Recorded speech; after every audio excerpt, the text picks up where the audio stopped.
flipping the script. Hello, hello. I think Yo, can you hear me? I can hear you. Welcome. How are you? Can you see me? No, you got your camera turned off. Okay. You'll trust me What's to blur going? your face later or what? I just don't want to do a video. I'm sorry, dude. All right. I totally trust you 100%. I just don't want to do it. I'll figure out what to put in there. Don't worry about it. I'll send you some photos. I got some things. All right. Sounds good. All right. Let's kick this thing off. Mr. Gouch, thank you for joining me for this conversation. I'm psyched to do more of these things, kind of get some of the raw material, these interviews out to people. I was used to doing these when I was doing the book in an era before Zoom, and the podcast thing wasn't taking off as much, so I didn't think to record these. But I just wanted to kind of talk a little bit about you and hand styles and where you're from and what makes a good tag. So start with where you're from, not necessarily where you're at, and how you start getting into graffiti in the first place. Okay. Born and raised in Brooklyn, New York, Park Slope area. And then in '86, we moved out to East Flatbush. So I was influenced by dudes around the Park Slope area as a youngster, breakdancing era. And then in '86, I had a bigger influence because I was traveling. I was still going to school in Park Slope. So then we started traveling from East Flatbush to Park Slope, public transportation, as kids in Brooklyn growing up in that era. Everybody rode the trains and the buses. So, what was there to do except look outside the windows? We didn't have smartphones back then. So you looked outside the windows and there was just graffiti everywhere, and it was good graffiti, not like what you see today. So not to date yourself, but '86, you were traveling by yourself on public transport at that point. So you're like junior high, maybe, or exactly. Okay. Yeah, that's exactly right. Junior high. So it was either the bus or the train. I was out and last stop on the 2-5 train. So I was also in between the Q, which is now the D, I believe. So, everything changed. But yeah, that was my route back then. And of course, I also had friends in South Brooklyn. So I was constantly going out to Bensonhurst, Coney Island, Gravesend. And, there was just crazy dope hand styles everywhere back then. And it wasn't saturated at all. When someone took a dope tag, it really stood out back then. So '86 was even more saturated than New York is now. Do you remember kind of like paying attention to it for the first time, or was it just the water that you were swimming in? Just from traveling, and I was lucky enough to have an older brother who wrote graffiti, who I would ask questions to, and he would just break it down. Oh, that's this guy. He's from this area. That this is his crew. So I was getting like a history lesson without even knowing it at a younger age. Were those the types of questions you were asking? Were you more into kind of the mystery of who the people were, or was it more of like a formal thing of like, the art of it, or what was both? It was definitely a mystery of who these people were, and it was also more of a being able to read these tags, because some of them were very unique back then. And you can kind of read it, but if you didn't really know what it said, and if you didn't really write graffiti, you had no clue. So you had to ask these questions. Tell me a little bit about that. So when you think they were more unique back then, do you think styles are becoming more similar now than they were? '86 is almost 30 No, years, right? no. It's not that it's similar. It's just that you don't really know where it's coming from now, because everybody that lives in New York and the 5 boroughs now, they're generally not from here. And that's okay. I'm not hating on anybody, because my one of my main partners was not from here either, so I don't really hate. So it's just that nowadays you can't really distinguish things like you used to be able to, through neighborhoods, through boroughs. People had certain styles, Mm, which I learned, through the years. But now you really can't tell anymore because everybody's coming from every other place and they're bringing their styles from there. So it's just kind of madness, and there's a lot of whackness out there, but there's also a lot of good stuff too. Without the whack stuff, there wouldn't be the good stuff. hmm. So tell me about, that seeing in Flip the Script, you gave me an alphabet and you talked about the Flatbush flow. Kind of describe what the Flatbush flow looks like to you, or Sure, personifies it. sure, sure. As I said, I lived out in East Flatbush, but I traveled all around Brooklyn Hmm. as a teenager. So I would just basically walk from Flatbush Avenue all the way up to Park Slope. And driving also, when I got my license, I was driving around too, studying all the tags. Basically, everybody at one point or another started putting an ER at the end of their tag. I don't know if that was specific to Flatbush, but I know what I saw at that age was everybody in my hood was putting an ER at the end of their tag. Mm, And so naturally, when I made my tag, Gouch or Gooch, however you want to pronounce it, I flipped it with an ER at the end also. And my brother acknowledged that. He said that's dope. Because a lot of mm, people around here do that. So why was that a Flatbush thing? As I said, I saw it everywhere. Everybody had a certain flow to the way they connected their letters all throughout my area, even down to Flatlands area of Flatbush, further mhm, down, going towards Kings Plaza and Manhattan Beach. There was a very similar flow. The mm. old school cat, Super Dez, aka Steven Dez, when he tagged, he had a certain flow also. It was just like, I mean, I can't really explain it, so I just called it Flatbush Flow. Right, right, right. So I when made that up. I made it up. that's That's like not a real. it's in a book now, so that's Right, everybody's right. been able to It's in start a it from book. now on. Yeah, It's my childhood, and I'm gonna own better you than me. Um, so talk about that, like when you when you see a style like ER, is it just the idea of those letters? Were your ER letters trying to look No, similar to it's others, or you were very purposely trying to make them look unique and different? so here's where technology is a good thing, because Uh-huh. the ER I come to find out, because I was too young to witness subways. I caught the tail end of that, and I was fortunate enough to see the subway platforms destroyed. That was a whole Hmm. era that a lot of people who live here have no clue what it was about, and unfortunately that never got documented. Anyway, technology. Jester, Jester with the ER. He's Hmm. actually the dude who started that ER that kind of took off and I guess landed in Flatbush, because Hmm. everybody was doing this funky ER, very similar to what he was doing. And then people kind of transformed it into a little something different, where there was like a little bit of a sharper edge on the kick out on the bottom. Hmm. It was always like and then they also made it like a bigger loop on the top, and then like a little kick out. Like I'm doing it with my finger right now. Yeah. I don't know if you can see what I'm doing. Now you don't you share know, your screen, so. you're right. You're right. I should have shared my screen for that one. I could have literally drawn out everything with it. So were you actually Um, seeing remnants of Jester stuff, or you just learned later that he was the I origin learned of the later influence?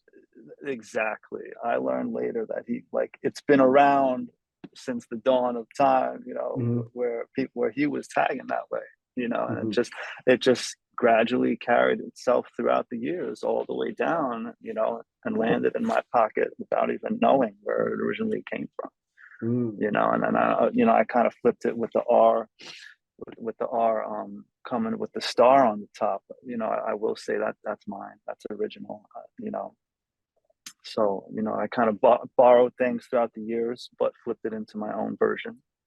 Yeah, and that art with the star on top's interesting because that upstroke, like, whether it was Chino's famous for it now, or he credits X-Men, like that star on the top of the N, or not the star, I'm sorry, the arrow on the top of the N was a thing that was also like pretty known as a Brooklyn thing, I guess, right? Brooklyn thing, sure, Yeah. sure. Um,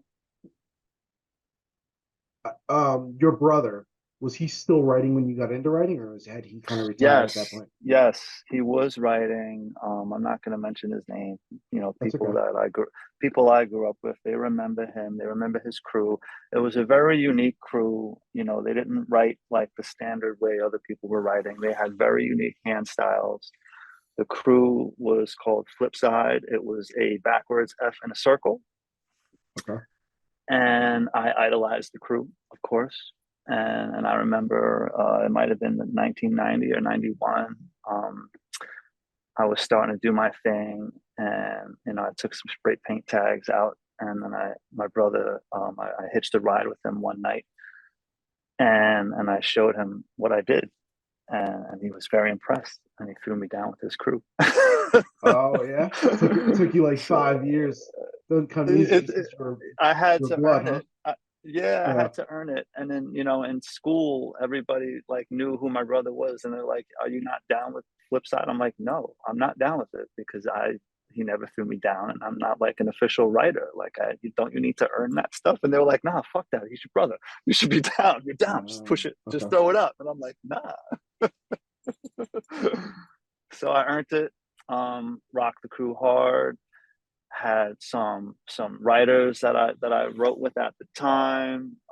Spiff, one of them, RN, another one. I took them to hang out with my brother, and my brother got familiar with their work, and then they got thrown down, and we was all rocking that crew for a while. And then the crew kind of just fizzled out. I kind of just took power of it on my own because my brother stopped writing, and the crew was just doing nothing. So I kind of took power and I threw certain people down, but it just kind of died out. I also had my own crew at the time, so I just pushed my crew more, and that's it. That's the history of that crew. Tell me a little bit. Uh, I'm gonna try to bait you into becoming an old man and complain about the internet and kids today. But tell me a little bit about I'm not that how old. I'm not trying to I'm not trying to turn you into a bad guy either, but I do want to talk about the difference between earning it in a pre-internet age versus a social media age, whether it's earning like learning a Yeah, style or yeah, that's kind of why I picked those two hand styles in this December hand style battle that we just did. mm, You, myself, and the Baxter from Boston. I picked those two hand styles because they were hand styles. In my view, they came from a place where clearly these two writers had a foundation, they had a history, and they were funky and soulful. And that is what I grew up on. So your original question was pre-internet, right? So kids mhm. these days, they could learn a hand style, they could learn a vicious, dope hand style, clearly on the internet, just watching YouTube videos. But those hand styles will lack the soul and the funk that the two ones that I picked from Comic and Curve, so where else am I going with this? What was the original question? Well, just about how you What makes a learned what in makes that a real day or hand how you style? earned it Yeah, or yeah, yeah. yeah. What does Sure, earning it schooling, mean, I guess? schooling, Yeah. basically schooling. You either got schooled from somebody, or you kind of had to school yourself. And schooling yourself, you only had the choice to study what you saw outside. And most of it was really good. So you kind of were forced to study good stuff. Sure, there were toy hand styles out there, but you rolled with a pack of kids, and those kids are like, nah, that shit is toy. Don't study that. This is a dope writer over here. Look at the wrist crew. Look at these hand styles over here. Study these Mhm. motherfuckers. You know. or just a certain legend from your neighborhood that was dope back then. You know, he had black books that you just were able to study, you know, as opposed to today where kids don't have you know, kids, older people to school them. You know, that stopped. Internet stopped that. You know, kids don't hang out anymore. There's not an older dude in the neighborhood who could write fresh who's schooling these young cats anymore. Like that doesn't happen. That Mhm. happened when I was a kid. I saw that. I got it. You know, that's kind of where the foundation got lost. And now, you know, you got social media where everybody's throwing the fireballs at the whack tags. And then of course I can't get on there and say it's whack because then I'm going to be a negative hater, and I'm not that, you know. Mhm. Yeah, it's a hard thing. I mean, how do you feel? I'll ask you straight up. I mean, obviously you met me and you're down with this project and you were down to collaborate and down to volunteer so much content for it. So you see some value in this.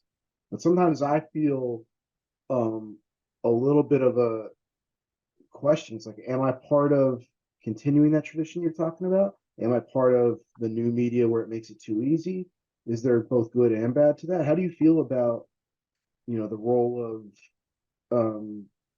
I don't know is what I'm doing curating? Is what I'm doing showcasing? I'm not really sure. How do you feel about that for the culture of hand styles and for graffiti in general? I think what you're doing is legit. It comes from the heart. It's official. You're clearly giving people an you know, an eye opener or like a history lesson into different things, and I'm one of them. You actually you actually schooled me if you don't even know. I met you back when you were doing graffiti alphabets for the computer when I was studying graphic design. And Hmm. that caught my attention because nobody was doing that. And there was all these fonts out there. All the graffiti fonts were whack. And Hmm. that's when I met you. And I was like, I really like this project. How do I get involved? You were Hmm. like, here's how you do it. And I was like, okay. And I never did it. I never did it. I never pulled through with that one. Yeah, what's his name? Mesh AOK. He Yeah. did it. He did a dope alphabet, Yeah. you know, that you could literally type out on your keyboard. So you from day one, you were coming from a place that I liked. I just respected it and I appreciated it because you were trying to enhance graffiti in that time in a digital format, you know, way before social media. So I saw that, I liked it, I got to know you. Flip the Script book came out. I spent a long hot summer, you know, writing my alphabet in the book and then sending it to you. So yeah, no, I think what you're doing is definitely good. And you schooled me in a way, yes, I remember, where you were talking about Philly hand styles. And at that time, I thought Philly hand styles were whack as hell. I was like, what the fuck is a wicked? You know, I saw this shit. I went out to Philly like twice, I think, and I was just like, oh, this is disgusting. This is not what I was raised on. And you broke it down. You were like, it's not you, it's not where you're from, it's Hmm. where they're from. You know, they're from this area, which is an official area. Philly is official, you know, when it comes to a lot of things. And you just broke it down for me, and you made me realize that there is style in other hand styles. You know what I'm saying? Hmm. So take that, take that. If you can transform me, imagine how all these younger cats are looking at your book and your Hmm. videos these days. Yeah. And you nominated a writer who it From doesn't Philly. represent Philly. He spent quite a bit of time there and it has a lot of influence in his hand. I think uh Curve's got He a really yep, funky and unique characteristic because he comes from multiple places, from Connecticut and then exact, Philly and then New yep, York. Like he's got all these different things in there. And exactly. yeah, would you have been drawn to a But hand like but he his made 20 it. years ago? But he made everything that he took with him throughout his travels to his own original soulful flow, Mm, and that is why I picked it. mm. What was your last question? I didn't hear your last question. I was going to ask, is that the type of a hand that would have attracted you 20 years ago, like you were talking about, or is it something that you would have passed over? I would have passed it over in a second. Hmm. Yeah, there's something, I think what you just said is interesting because like he he put out a bunch of hands in this competition, and you picked one that was like, I think it was one on a sheet of about 6 or 8 tags, and you were like He that made it one. difficult. Yeah, He made it extremely difficult to pick. I think I picked 10 of them, right? I picked 10 of them at first, and I was like, okay, I got to do process of elimination, narrow it down. Is it going to be a skinny one? Is it going to be a fat one? You know what I mean? And then I just right. kept picking them apart. You know, people think these competitions that you do are easy. They're not easy. You know, I We obsess over these things. yeah, you're one of the more intense. I've done Right, 6 months of these now, and you got on the phone with me. You're like, okay, well, I want to go through these, and then you like right. you put down a list of like 10 or 15, and then narrow them down from here, and then you were kind of like, okay, now what about between this one and this one, and Yeah, at yeah. I what at get one into it. point with one of the ones that you liked, you were like, man, I really love this word, but I love the initial cap on this other one, and Yeah, I know. you It was must very you must difficult. Black Book sessions at your place as a kid must have been intense. I think you must have I have memories of my burned brother. through it, huh? I would come home from school, and my brother would have all these dope writers in, just chilling, and there was black books flowing, and I would just look at these dudes taking tags. And this one dude that took a tag right in front of my eyes, he wrote Mentor, and his partner was Bugs, and everybody heard about those cats from Brooklyn, and I'm just looking, staring at Mentor taking these wild pen tags, and it was just, I still remember it till Hmm. this day, you know. Hmm. I think I showed you that tag when we first linked up. I was like, oh yeah, this is really dope cat who used to write. Let me send you a photo, and I sent you like Fun. crazy Mentor tag. This is years ago. Probably Bugs lost in the Bugs is archive still, 3 or 4 computers ago. yeah, lost in the archives. Bugs is still doing his thing. Okay. He's still nasty with it. What do you think? Um, do you think graffiti, like the the thing that's amazing to me is like someone who's going to go out there and write their name 10,000 times before they even get good at it. There's something kind of unique in general about that. But today, even more than when you were a kid or the generations before, when AI is the thing on everybody's lips and they're talking about in social media over the last 2 weeks, and you can kind of just type a description into it, and supposed art pops out because you art directed the computer. What do you think is going to be gained or kept alive by someone who just does that muscle memory repetition aspect of tagging?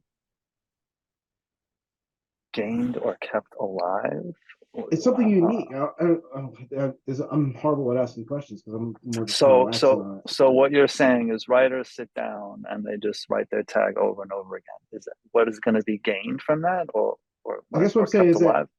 that was weird even when we were kids, but today it's even more weird when young kids' version It's of what practice. creativity is. It's just like real shortcut, type of description in and an image I pops up. got you. You know I what I mean? got Like, you. I got you. Yes, the reason why we did the repetitive thing is because we're literally practicing. It's just mhm. practice, practice, practice, practice, and then go out and do it on 1,000 times on in the streets. Um, yes, kids are not going to want to do that. There's already proof of kids not wanting to do that because if you tell a young cat, listen, this tag, you should do it this way, you should do that way. They're like, no, I like it the way I do it.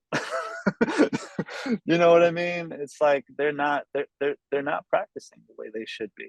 So a lot is going to get lost if people don't practice and do that repetitive muscle memory cycle. You know what I Yeah, mean? yeah. Well, what's Yeah. interesting that I do it the way I like it. I think most of us do that if we're into graffiti. What's interesting is that because you had an older brother, you probably had someone who you had a relationship where you might have been taught to take feedback or take instruction from someone who wasn't like way above you, like a parent, someone that was like just a little bit more than a peer. Maybe that helped True. you in some way. True. Not only my brother, but friends, do that. I used to write with Phase KOS, schooled me with a lot of style. You know, he would say, yo, Gouch, one thing I could say about you is you're original, because Mm, my styles were a little whack back then. It's like, how do you like this? He's like, yeah, it's original, but it's not, it's not fresh. So this is what you should do, you know. right. And of course I ignored it at first, but then, over time, everything he said and was saying to me, stuck into my head. And I got a lot of styles from him, so I hope these young kids today, you know, I hope they take something with them from the books, the Mm. official books that you put out. You know what I mean? Yeah, it's funny. I know with me when I was, and I'm far from a master, but I got a hand. Certain letters that I would write in my normal handwriting, like a C or an S, in my normal handwriting, I would start from the top, and it never looked like it was weighted correctly, the way that I wanted like Mm, tags to look. So certain letters, true. I don't know where along the line, if someone hit me with this or if I just started doing it. I started writing S's from the bottom and From the then bottom. finishing with a Hmm. serif on the top, or C's from like the bottom of the Yeah, C to the top. And yeah, like yeah. those little things started weighting them different. So to this day, like certain letters, if I'm not thinking I'm just writing chicken scratch notes, kind of go one direction, and then if I'm writing in my hand style, it's like the order's reversed in some way. And That throws me off too. do you have little tricks or things like that that you kind of like built? All I could say is there's a lot of writers who start from the top. You look at Scuff. There's Mm, videos. You look at him. He's got a very Brooklyn flow. I'm from the same borough. I write from the top. Also, I flow. But then you look at Kes Five, who didn't he do some tags from the bottom as well? Like one of his tags were crazy. Like I could never write a tag from the bottom the way he did, or backwards. You know what I mean? So it's like mm, everybody's got their own tricks, their own style, and it's just how they flow. I can't even write left-handed. It's mm, not going to come out clean. You know what I mean? But right. I don't really know the math, and the math and science behind that. All I could say is, you know, do what works for you best. Like you Yeah. said, if the S is not working from the top, I guess try it from the bottom, right? I've seen some other guys do the S's from the bottom. I Yeah, I think can't the do other it. thing that's interesting is like for me at least, and I kind of give this advice to some younger cats who are starting is the thing that you hate right now, the thing that you think is a mistake, don't don't run away from it. Lean into it. Just do it 10,000 times because it might be funky and a mistake and it might be really toy now, but like 10 years from now, if you learn how to own it, it's going to be the thing that makes your style unique. Like it's a mistake to you now, but it's going to be the thing that's unique in the future. It's just that you haven't owned it yet. True. And I was wondering if there was anything about yours that feels like that to you. That's like, you gave me a bunch of your tags throughout the years, and I think I tried putting some up recently. You're like, no, I can't deal with that one anymore. But Only I did because see some of the I got changes in those. Like I was like, oh, okay. Like years ago, your G had like a concave on the bottom of it that was different than the ones that I'm seeing you do now. that was the G I was doing back then. Does I do I got I got better. I feel like I got a lot better. uh So, but somebody else might be like, no, I like the old style way better. You know what I right. mean? Yeah, yeah. Um, Well, I like the variety. I think that's the thing that is hard working with me is that I'm always pushing people to like give me like vastly different ones, and then when in their eyes they're like, no, this one's good and this one's bad, and I don't like this. But I'm like, no, that shows like the evolution and change in like your experimentation. That's the you, thing I always you want know to do. what? You're 100% right. I'm my own worst critic. Anyone else will look at every tag I did and they probably would say they're all dope, but I'll be like, no, some of these are really bad. You know what I mean? Right. I look at SP's, old tags, and he may not like them, but I think they're dope. You know what I'm saying? Yeah. Yeah. Yeah. So yeah, I Well, I think we're running out of time here. This is probably as much as anyone wants to hear us talk about hand styles. But thanks, man. This has been great, and I appreciate you, and I appreciate you being a part of this competition and being not just coming in as a jurist, but actually throwing the ego aside and throwing in there, because maybe that's the last thing Hell I ask yeah. you about, is that there's something about competition that can bring the best out of us or the worst out of us, and to compete in order to be like, oh, I got to push me more is something that you threw down and you won the first one that we did 6 months ago, and then you came You back know, to help be a jurist here. I always just say, having fun with it. You know what I mean? This one, I got involved because I wanted other people to get involved, because some people I asked for whatever reason, they didn't want to do it, and then the others that I asked, they did do it, and everybody came correct,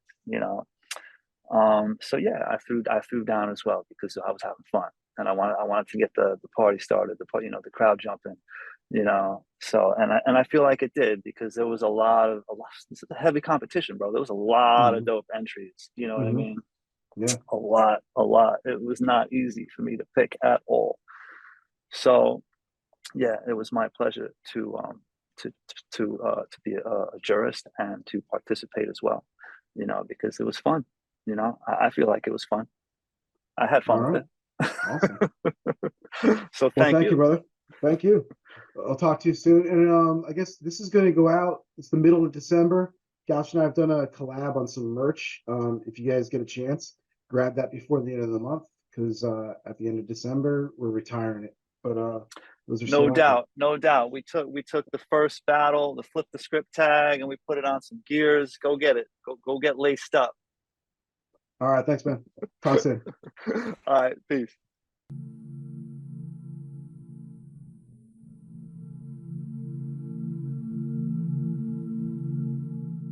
Flipping the script.